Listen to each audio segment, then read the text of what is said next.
in the shadows of global diplomacy. Behind the smiles, the handshakes, and the promises, a secret deal was signed, one that almost changed the course of West Africa forever.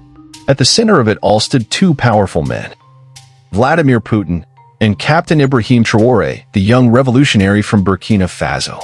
But what Traore didn't know was that the man he trusted had another plan, a plan that could have destroyed everything he was fighting for.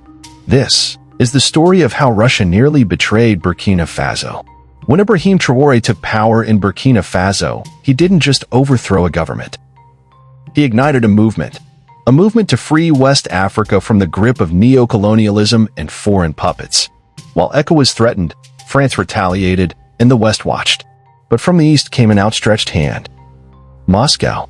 Putin saw in Traore something rare, a fearless soldier unafraid to speak the truth. The Kremlin offered military support, intelligence, weapons, and advisors.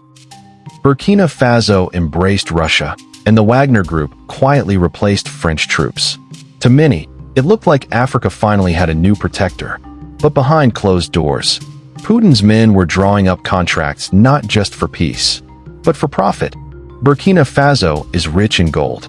But gold doesn't protect you from drone strikes, terrorism, or political assassinations. Russia promised security in exchange for access. Documents leaked months later would reveal a secret deal, a 30-year exclusive mining license to a Russian-linked company. No parliamentary approval, no public record, no Burkinabe oversight. In exchange, Russia would secure the gold zones, supply arms, and train elite forces. But buried in the agreement was a clause that allowed Russia to extract, sell, and export gold without declaring exact quantities. Burkina Faso's future was being sold off, quietly, and Captain Traoré was being isolated from the truth. In late 2024, an anonymous insider within the transitional government leaked fragments of the agreement to a local journalist. The story was buried fast. Threats were made. The journalist disappeared. But whispers reached Ouagadougou. Captain Traoré called an emergency meeting with his Security Council. He demanded transparency, but Russian advisors deflected. "You are safe because of us," they said. "Do not worry about small matters like gold." That night, Traoré didn't sleep. He knew what betrayal looked like. He had lived it under France. He would not live it under Russia. In January 2025, Traoré made a surprise visit to a gold extraction site in the north. What he found shocked him.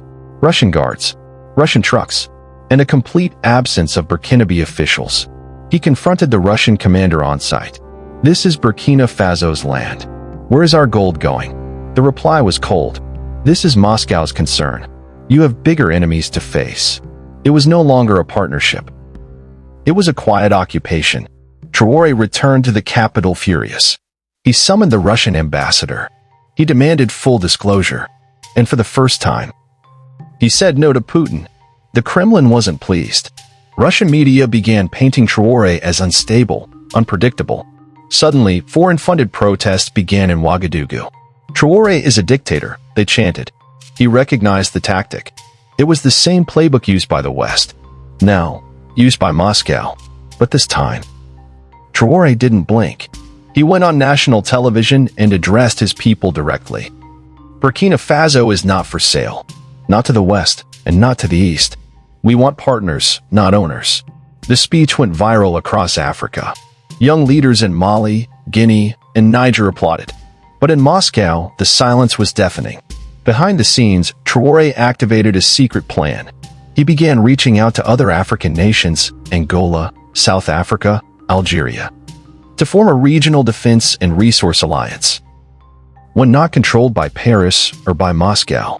He also initiated the nationalization of all foreign-controlled mining zones.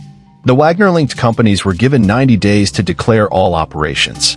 If they failed, the contracts would be void. Burkina Faso stood on the edge of war, not with guns, but with contracts. But this time, Africa was watching. Russia didn't retaliate militarily. Not yet. Instead, they sent new diplomats, new terms, more respectful ones. Traoré didn't reject Russia. He simply reminded them, Africa is not a battlefield for superpowers. We are the future you must now negotiate with, not manipulate. The gold mines were reclaimed, the deals renegotiated, and Traoré's leadership soared across the continent. The story of Putin and Traoré is not just about politics. It's a lesson in sovereignty, trust, and power. Will Africa continue to be used as a pawn? Or will it finally rise as the player? Drop a comment. Was Traoré right to confront Russia?